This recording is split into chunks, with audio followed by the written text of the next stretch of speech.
দাদাগিরি তিনি করবেন না। তিনি সবাইকে ঢুকতে দেবেন। কাশ্মীরের জঙ্গিকে ঢুকতে দেবেন ক্যানিং এ, বাংলাদেশের জঙ্গিকে ঢুকতে দেবেন মুর্শিদাবাদে, কিন্তু তিনি ঢুকতে দেবেন না কাকে? শিল্পকে ঢুকতে দেবেন না পশ্চিম বাংলায়। এই হচ্ছে আমাদের মাননীয়ার কর্মসূচি এবং নীতি এবং আদর্শ। এই রাজ্যের আর্থিক অবস্থা কেমন আমি শুধু 24-25-টাই একটু বলবো।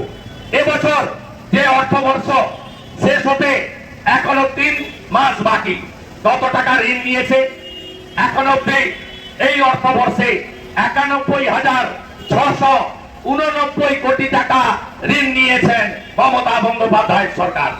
তার মধ্যে 79,727 কোটি টাকা মার্কেট বরোয়িং, 9,330 কোটি টাকা কেন্দ্রীয় সরকারের এনওসি নিয়ে রিজার্ভ ব্যাংক থেকে নিয়েছেন, আর আদার সোর্স থেকে ঋণ করেছেন 2,632 কোটি টাকা।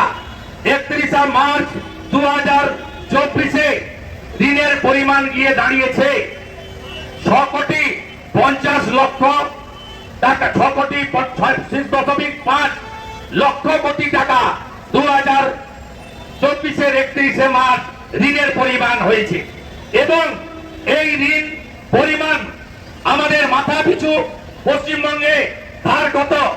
একদিকে 1,000 টাকা করে লক্ষ্মীর ভান্ডার, বছরে 12,000 টাকা, অন্যদিকে 59,000 টাকা করে মাথা পিছু ঋণ করে দিয়ে গেছেন এই মুখ্যমন্ত্রী। কোথায় কোথায় আগের সরকার বলে 15 বছর রাজত্ব করতে যাচ্ছে, এখনো আগের সরকার বলে। আপনারা দেখুন, আগের সরকারের ঋণ ছিল 1,97,000 কোটি টাকা, মাথা পিছু ঋণ ছিল 20,300 টাকা। আর এই মাননীয়া 12,000 টাকা বছরে লক্ষ্মীর ভান্ডার দিয়ে 80,000 না 85,000 ক্লাবকে চাঁদা দিয়ে মদ খাও আর নাচন কুদন করো, আর মাথা পিছু ঋণ 59,000 টাকা করে